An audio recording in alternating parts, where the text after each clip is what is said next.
All right. Hey, thanks for getting me started. There's a lot of people on the iPad. We're streaming on Zoom, and so for those online, if you can hear, if you have a question, please put it in the chat. And for those in the audience, if you have questions, please just raise your hand and we'll address as we go. Next slide. Okay, so we finally made it. Vigilant Guard 23 will start tomorrow at 7:50 or 07, and we'll go through Thursday. I'm just excited as well. You guys can see my faces. The scenario that we came up with last year that we're like, there's no way we're gonna have heavy snowfall and then rain, and might flood, and here we are. So good job. All right, next slide. Okay, I'm Major Adam Oswald. I'm the lead exercise planner for the Wyoming National Guard. I'm also going to pause here for General Bridget for opening comments. Can you ask if they can hear? Oh yeah, for those online, can you hear?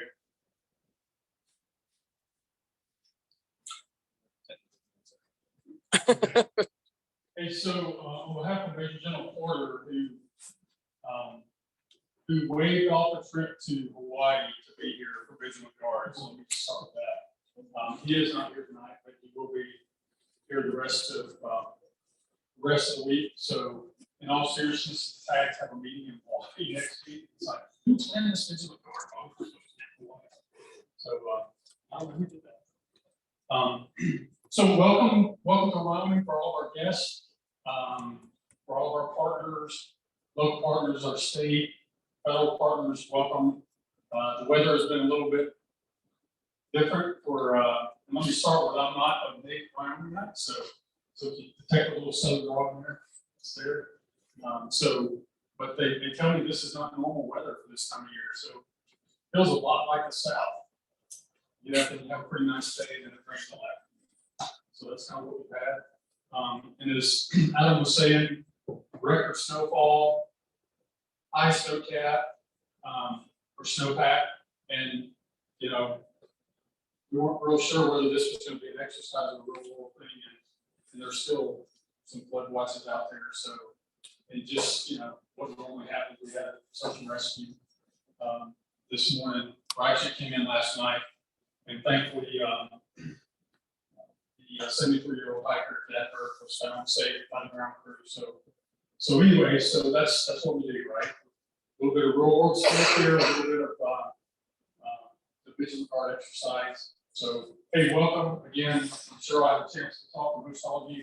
Appreciate the support from all the folks from North Tom, Army Corps, and all the other folks that are in here to help this exercise, or to help us exercise our plans. And what I would tell, what I would just tell you, and I'm sure the tag is talked to, I know he's talking to my senior mentor, who's here from North Com.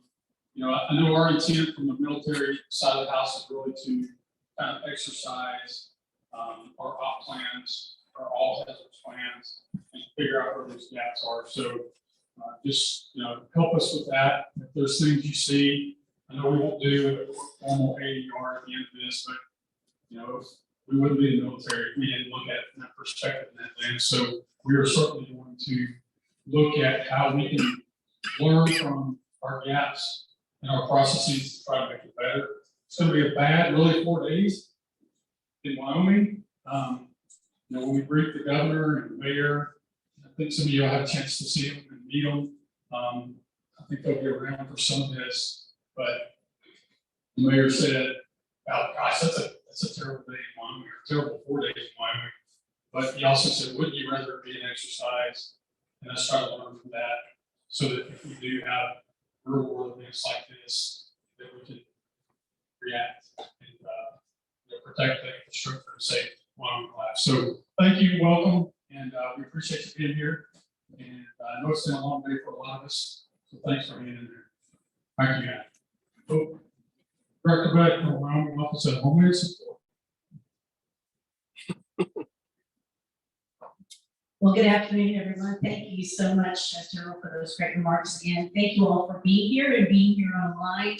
I'm really looking forward to this, but yes, it's gonna be fun. We have to all just enjoy ourselves and know that we're here to learn. We're here to find out what we can do well, find out what we may need some more work at. And I don't know about you all, but we're having an AAR, and there will be some follow-up on what we can do better. This is a big, big day for us in the State Response Coordination Center, and we appreciate all the support from FEMA and the IMAT team and everyone who's here to help it out. And I think it's going to be a great exercise, and we hope that, as General said, that we don't have anything else that happens as we go along. So we'll just roll with it.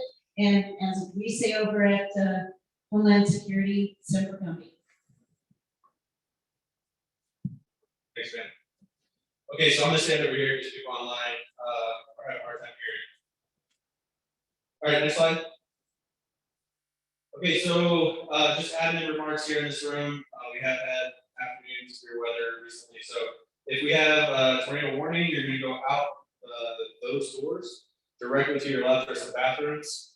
Further down the hall are some more bathrooms. Okay, so everybody get it, pick a gender bathroom. Emergency information other than tornado. So if there's a fire, we're gonna go out this door. So tornado out the back, fire out the, okay? Great. All right, restrooms. I just told you where they're at. Cell phone etiquette. We're all important people. Please put it on vibrate or silent. And if you take a phone call, please set outside. And then breaks for lunch. We won't be here that long. Probably. Next slide. Okay, this is what we're going to talk about. We're going to overview some of the admin stuff for the exercise. Talk about how we're going to talk. Safety and security. There are some weapons throughout the exercise, so we're going to do that a little bit harder. And then conduct of the operation. Next slide.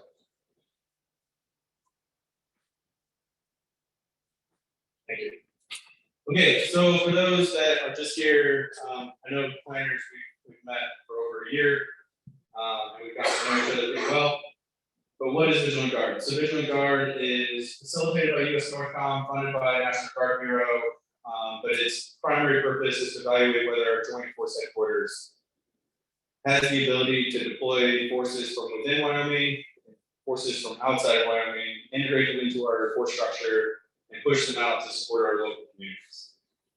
So the way we're going to do that in this exercise, Wyoming, our population is pretty spread out. So the best way we can do this is everybody has their worst day at the same time. And I know that seems unrealistic, but it's the only way we can really get to that threshold of bringing in external resources. Wyoming has never EMAC forces in. We typically are a force provider, and we EMAC forces out. So this would be a great. So some of the scenarios, please be patient.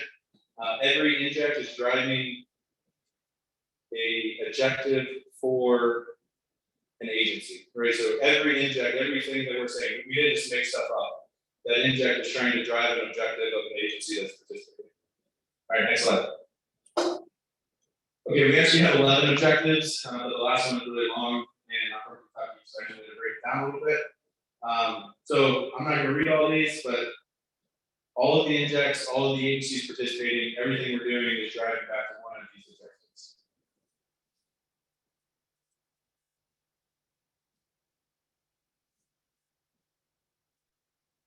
Are there any questions, or is there any acronyms that you have a question about?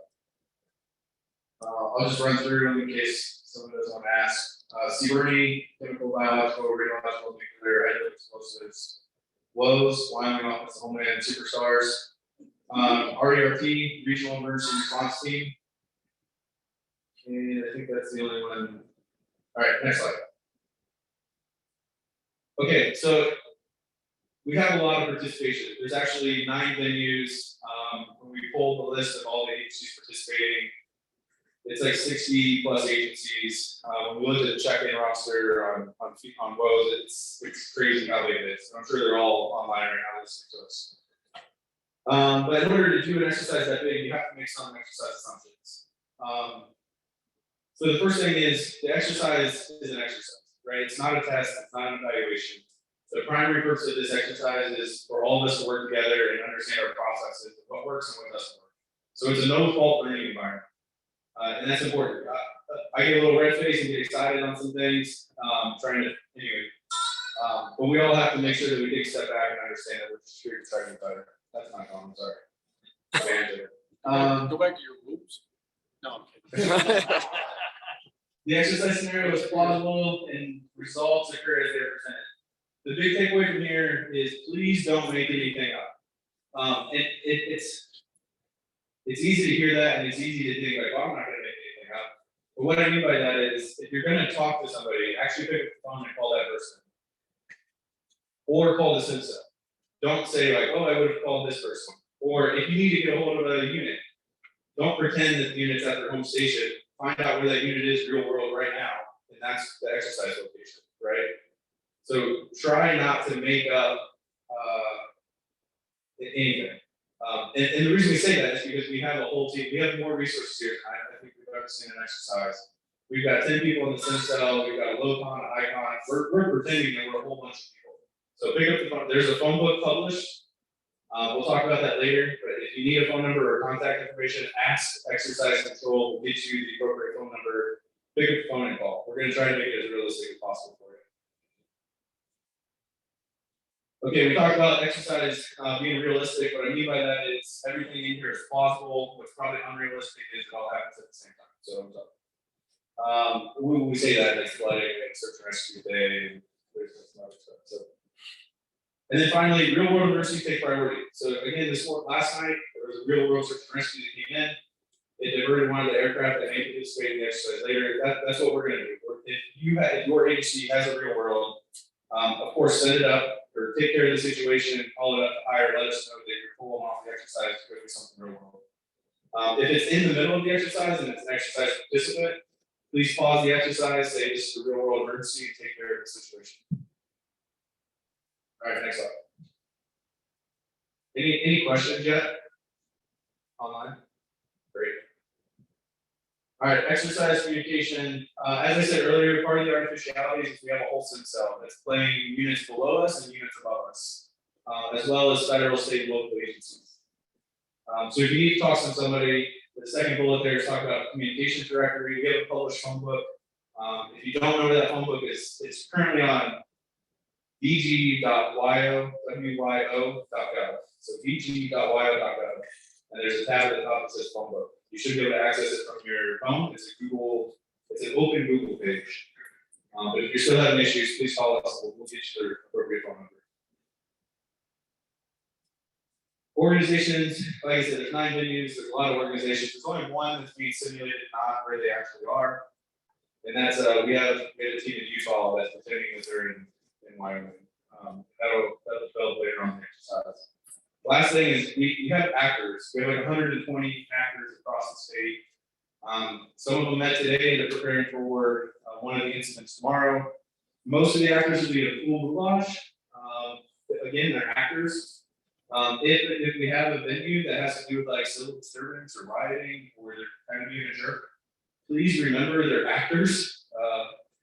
And so we need you to do what you would do, like treat them accordingly, and you have to handcuff them or go hands on at a time. But please remember they're actors and don't actually try to hurt this person. If you or the actor feels like the situation is getting out of control, that's where you say, like, real world, hey, this needs to stop, right? So you make a comment that real world, we're gonna stop. We're gonna de-escalate the situation. We're gonna pull those people apart. So that goes for like the civil service stuff. Same thing on the medical side. These are actors, they have fake injuries, but they're real people. So if you're putting them on gurneys and cots and moving them, please do so appropriately and remember they're real people. Any questions? The actor contract asked me to. All right, next slide. Okay, I talked a little bit about this. So when you pick up that phone and you make a phone call to another agency, in the exercise, please start with this is an exercise, and please end with this is an exercise.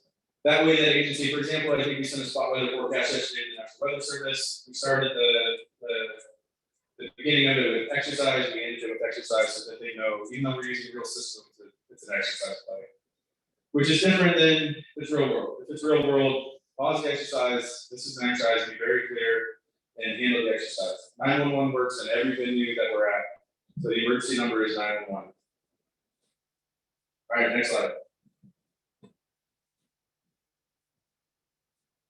All right, a lot of venues, a lot of people, if you see something that you feel like is unsafe, I would rather you stop the exercise, we take care of it, and then we can get the exercise going again. Then if you feel uncomfortable, please stop the situation. If you don't say something and somebody ends up getting hurt, that's pretty much our worst case scenario. Some places have badges. Wyoming Office of Homeland Security has the blazing hunter orange badge. Other venues have different types of badges, but it's pretty much venue specific. So once you get to a venue, make sure you talk to the venue controller and find out what their process is for validating who's on the exercise. That said, if you see someone that looks out of place, real world in the last 5 days, we've had an individual come to the JFRC and they were escorted out and a bolo was issued. My point is, if you see somebody that's out of place, please report that. We'll get local security or law enforcement involved, and we'll handle that situation. So again, if it's unsafe, please report it. If you feel like something is out of place, please report it. Real World Medical, every venue has a medical plan.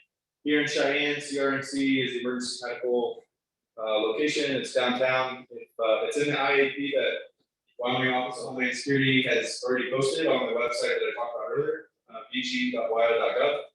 So if you don't know where CRMC, Cheyenne Regional Medical Center is, please Google it on your phone, know how to get there. And again, you can always call 911. All right, next slide. Okay, we do have at least 2 venues that will involve weapons. For the most part, we have on-scene venue controllers that their whole job is dedicated to reviewing in multiple steps the service weapon that's being used and making sure that it's separated from ammunition and that it's got a safety device inside of it so it won't fire. Also the actors, you're in Wyoming, so if you're treating medical patients or you're at a civil disturbance, the likelihood that they're all armed with at least 7 firearms. So we have built that into the scenario. So some of the victims or some of the actors will have weapons that are concealed. And so once you're working on them, you'll find a weapon, or they'll be carrying a weapon that you'll see. They're typically blue guns, so it's a bright blue gun, or they have what are called rubber ducks. It's a fake rifle. Just be aware that there are weapons. There are blue guns and there are rubber ducks.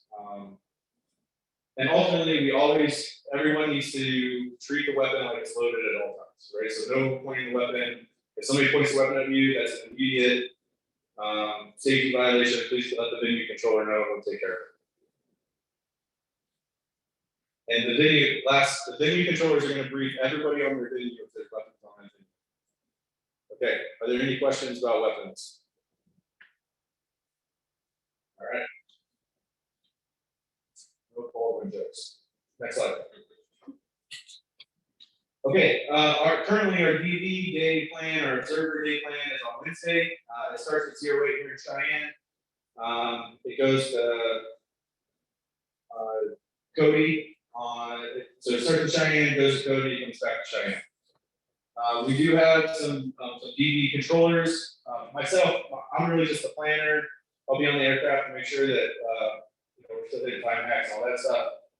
Chief Galloway has been the primary point of contact. If you have a DV coming and you haven't talked to Chief Galloway, please let me know immediately after this, and we'll see what we can salvage. We've already submitted the aircraft manifest, but there is a dinner at night that you're all invited to, but it's $70 a plate. It's the cheapest we can find.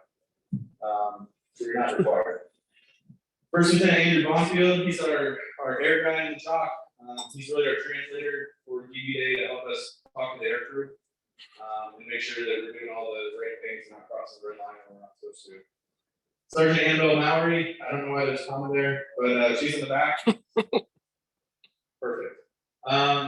And Annabelle runs our logistics and admin. So if there's, again, if you have a DV coming or if you're part of that party, and you have a logistics issue or an administration issue, please contact us and we'll see what we can do square away. Whatever that is, transportation, lodging, food, please let us know. With that said, DBs will not, affect exercise play. Every venue that they're gonna be at, we have a holding area that they can observe the exercise but not be in the middle of the exercise. We do have media, we have real world media on venues, and we also have PIO, types of National Guard Bureau sent a PAO team. We have our own internal PAO teams, and we have local media that'll be at a lot of venues. Media should also not, they have a holding area and they should not affect exercise play. Lastly, no, it's good. You can stay on the slide, but the last thing is we have a standing joint information center. It's real world. And if you are approached by media and you don't have talking points, you're welcome to refer them back to the JIC. Or if you have something that you want to publish, if you're an exercise venue, we ask that you push all of your press releases through the JIC, just so we have awareness of what's being pushed out. And we're making sure that our messaging is the same across all forms of media. Okay, exercise play, 07 to 1700 every day, Monday through Thursday. And these are the primary exercise venues.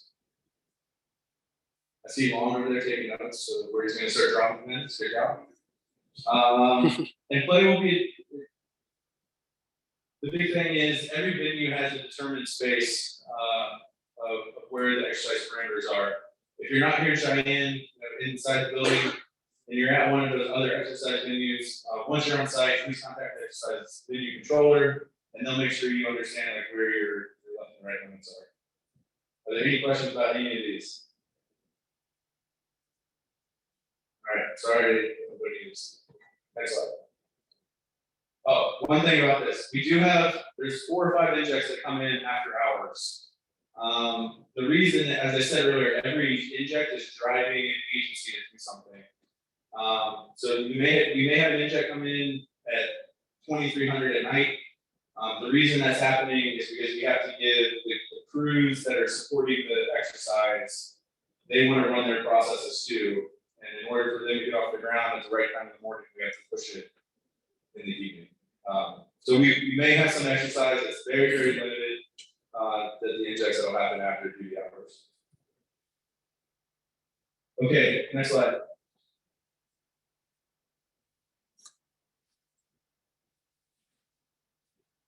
Next slide. Okay, exercise conduct. So this is really just an agenda. This is what we're about to walk through pretty quick. So everything we've talked about up to this point is admin stuff. Now I'm going to give you kind of the warm start for you. Next. All right, incident timeline. Next. So on Tuesday, June 6th, the National Weather Service issued a forecast that said there's a storm system that's stalling out over central Wyoming, and it's going to significantly flood. Sorry, somebody's calling my turn all this off. Okay. Next slide. So on Thursday, 8 June, so that was Tuesday. On Thursday, 8 June, National Weather Service pretty much confirmed their forecast and said the system's going to stall out. You're going to see 1 to 3 inches of rain on 2 days. So 2 to 6 inches of rain are going to fall in this area on already saturated grounds. And forecasts are starting to show that the river is going to swell. During that storm system that came through, the water treatment facility that's in Mills, but supports the Casper, Wyoming, the city of Casper, was struck by lightning and caught fire. And so it is currently inoperable, and Casper is on a drinking water or bottled water device. Casper Emergency Management reached out to the quartermaster unit that's in Casper that was on AT at the time, and asked if they would be able to provide in accordance with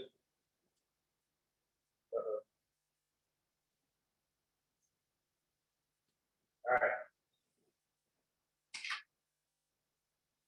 So they asked the quartermaster unit within immediate response authority if they could provide clean water to the residents of Casper. So that all happened on Thursday, 8 June.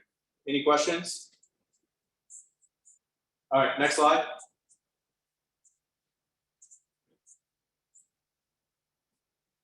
All right, also on Thursday, 8 June, there were cyber attacks across Wyoming or on Wyoming infrastructure. This included several small cyber disruptions of networks.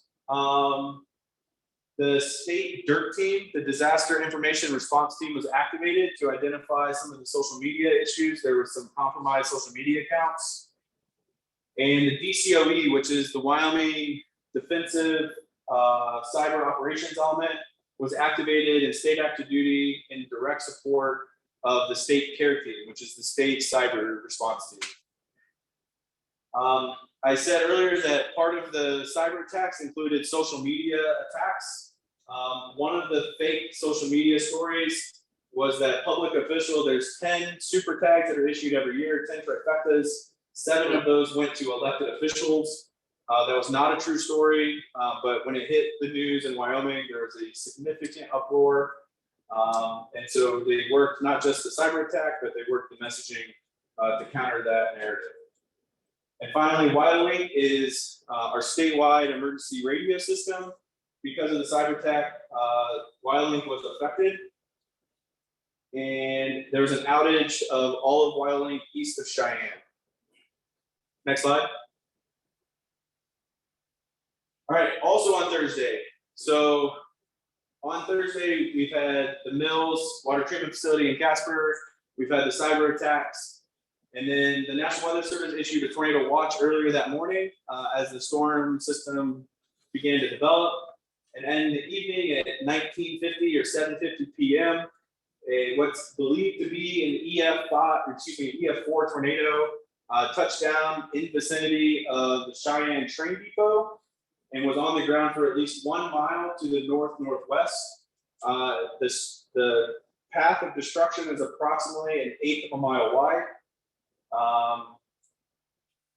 And this happened during Cheyenne Frontier Days. So while the tornado was on the ground, it was reported that multiple train cars in the depot were breached and that chemicals, including chlorine, we experienced a loss of containment, as well as ammonium nitrate. There was a couple cars of ammonium nitrate from Dyna Nobel that were on fire. Next slide. All right, just for context, Thursday, 8 June, the Colorado Fatality Search and Recovery Team was conducting outreach for their annual training, and they are currently in Gillette, Wyoming. Next slide. Real world, we don't have any airplanes. They're supposed to airload tomorrow, and are you guys here? Where are you? We're going to talk after this, okay? All right. It's a beautiful drive. All I got to say. All right. Also on Thursday, 8 June. So as all of this is happening, we have confirmation that we're going to have severe flooding in Casper. The forecast is 4 feet, at least 4 feet over records flood stage. We have the cyber attacks, and now we've had the tornado in Cheyenne. So during the day, all of these things happened. The governor declared a local state of emergency and requested declaration. The State Response Coordination Center activates the governor emergency declaration. Man, there's a lot of emergency declarations on there. He asked for one, it goes to the White House, it gets approved. The golden ticket situation is what I talked about earlier on social media. Because we have the declaration, the Wyoming National Guard is activated to full strength. The TAG makes the decision that he wants to do a full recall of the National Guard in order to respond to these multiple emergencies that are happening. During that, they request a dual status commander. Dual status commander request goes to the Secretary of Defense. It is approved. And JTF Wyoming, which is Joint Task Force Wyoming, the Wyoming National Guard Joint Staff, and those subordinate commands are activated. The Joint Liaison Team is requested.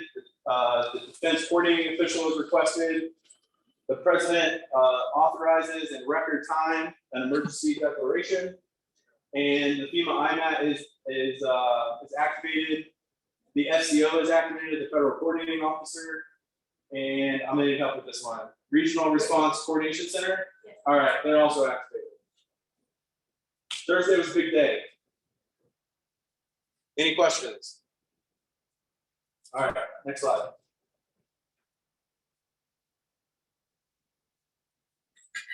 That should say Friday. I think. All right, so Friday, 9 June. We've had the flood watch. That flood watch became a flood warning. And now requests for assistance are starting to come in from Natrona County. Natrona County is starting to see their streams and rivers rise, and they realize just how bad this is really going to be. So the North Platte River, as I said earlier, is expected to crest over 13 feet, which would be 4 feet over record stage or record flood level, which was set in 1987, I believe. The forecast continues to call for 1 to 3 inches of rain. The Natrona County EM initiates assistance requests in anticipation of flooding to include a heavy lift helicopter. The Wyoming National, so he sends that request to WOS. WOS sends it to Wyoming National Guard. We do not have heavy lift capability, so we requested heavy lift capability through the defense coordinating official. It was approved and tasked to Fort Carson unit. Also on Friday, temporary shelters were established in Casper. FEMA designated the Natrona County International Airport as the incident support base. And Casper PD has begun wellness checks along the flooded area to encourage residents to relocate. Any questions about Friday? It's getting exciting. All right, next slide. Wow, I am killing it on the days. This is also on Friday. You have the day or the number. I thought we QC these. I'm really sorry. The care team is activated to assist with the cyber incident from the day before, and the care team requests assistance of forensic imaging from some of those interagency partners that they have. Next slide.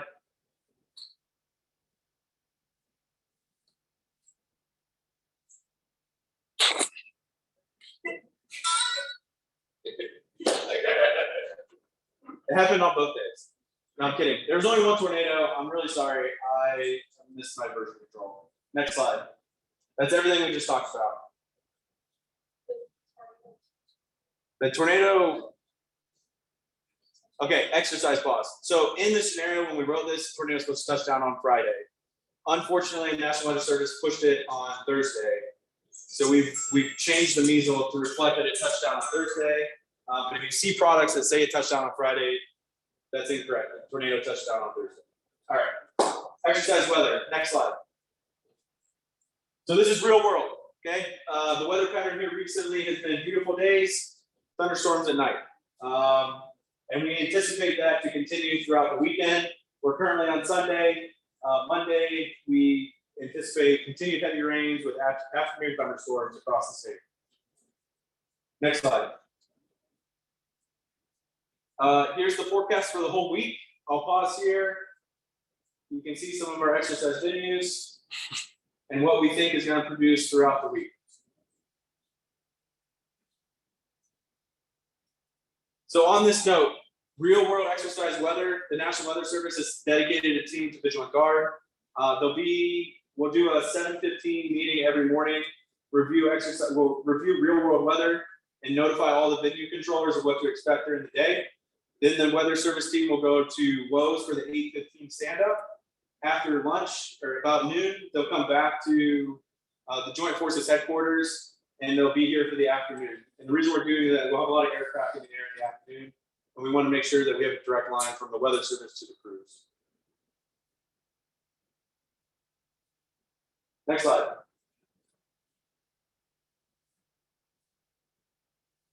Next slide. Okay, the IAP I referenced earlier, this is a WOS product that came out in their incident action plan. The incident action plan also has the incident number. So if you need that incident number for incident tracking from your organization, it can be found on the WOS incident action plan.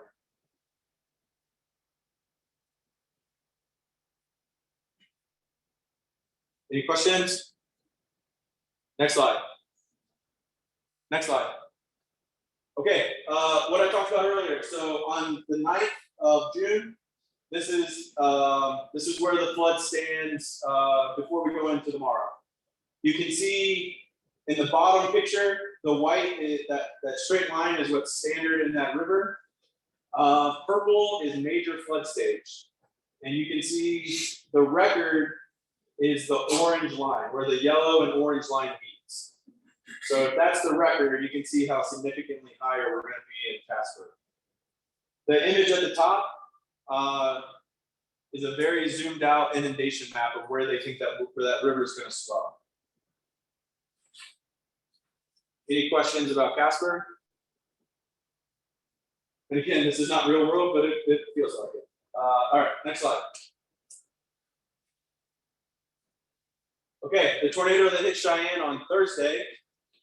This is the warning that came out on Thursday at 7:50 p.m. The National Weather Service issued a tornado warning emergency with a confirmed large tornado observed in downtown Cheyenne, moving north-northwest. Due to the tornado, the Cheyenne Frontier Days Park was affected, and there was a partial collapse of the stands. Next slide. All right, I talked about this earlier. I'm not going to hold you any longer. I just ask you, please treat everybody with respect, and please don't make anything up. What I mean by that is, if you would do it in real life, just pick up the phone and do it.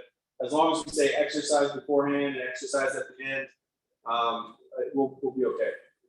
Next slide. After action. So there's a senior leader discussion that's invite only that will occur at 9 o'clock on Friday here at the Joint Forces Readiness Center.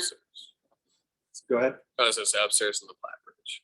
Okay, if you're here at the JFRC upstairs in the Platte Bridge, at 10 o'clock, we are going to host a Vigilant Guard Hot Wash AAR here in the auditorium. And you are welcome to participate at any level, right? So if you're an agency, you can send a representative, or you can bring your whole team. What we ask you to do is throughout the exercise to capture your notes, and please send those to the vg.wyo.gov website. There's an AAR tracker on there. Please input your comments on that. That will help us to gather all of the comments from the whole exercise in one location, and then we can distribute them out to the players or the organization that they apply to at the end.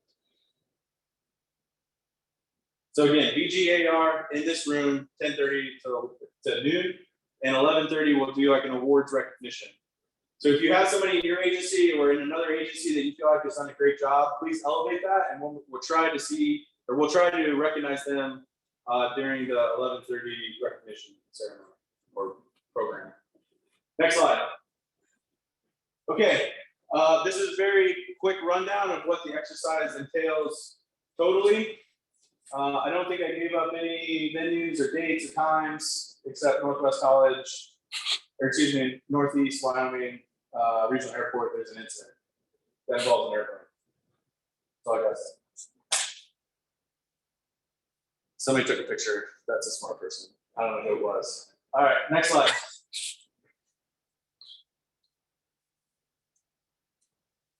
Okay, these are really exciting slides that show you where we're going to be.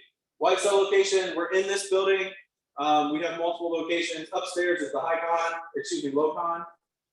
That there will be simulating units below the Joint Force headquarters that are not actually playing.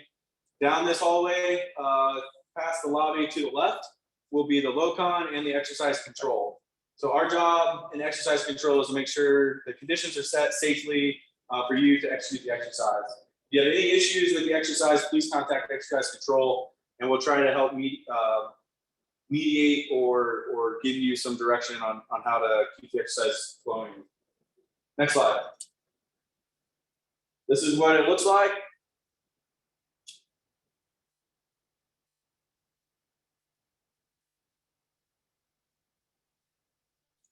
There's a test after this, so picture notes are encouraged. All right, next slide. The purpose of this slide is just to show you how the injects are moving, if you're interested. Target audience, people that are participating in the exercise are in green, and blue at the top right.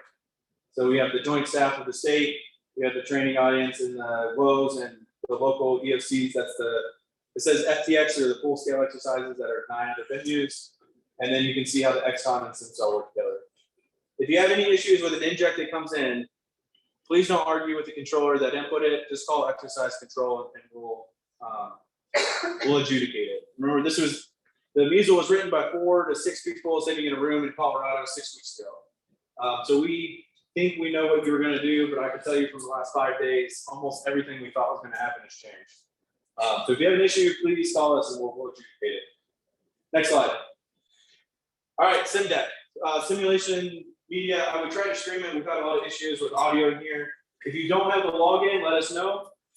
Actually, it's right there. Take a picture, write it down.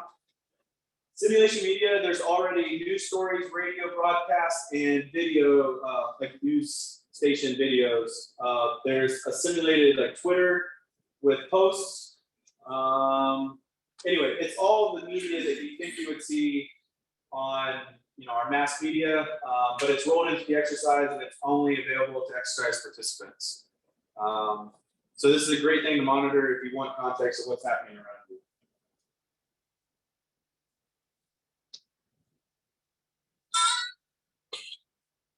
All right, next slide.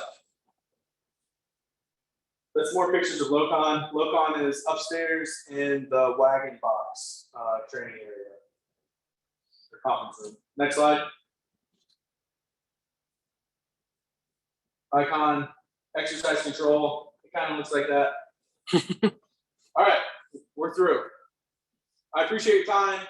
This isn't the exciting part of an exercise, but it's important, and I appreciate your time and professionalism and keeping your head on a swivel and being safe. So at that time, I'll take any questions if there's any questions in the crowd. Sir. Where would I find that deck? The what? The deck, is it on? This slide deck on vg.wyo.gov. In the top right, there's a document library, and this is updated. I will make the corrections on the days, and I will re-upload it as version 2.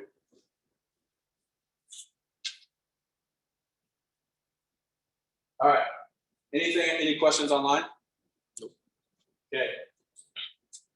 All right. Hey, I sincerely, as just parting words, we've been planning this for a year. At the end of the day, I said it at the final planning meeting. I truly feel like the benefit of these types of exercises is the year we spent planning together and building relationships and understanding what we would do in a real world emergency. This is supposed to be the fun part. So we're going to have a lot of assets, aircraft, role players. Please have fun. If you have any issues, please contact me anytime. And with that, good luck and be safe.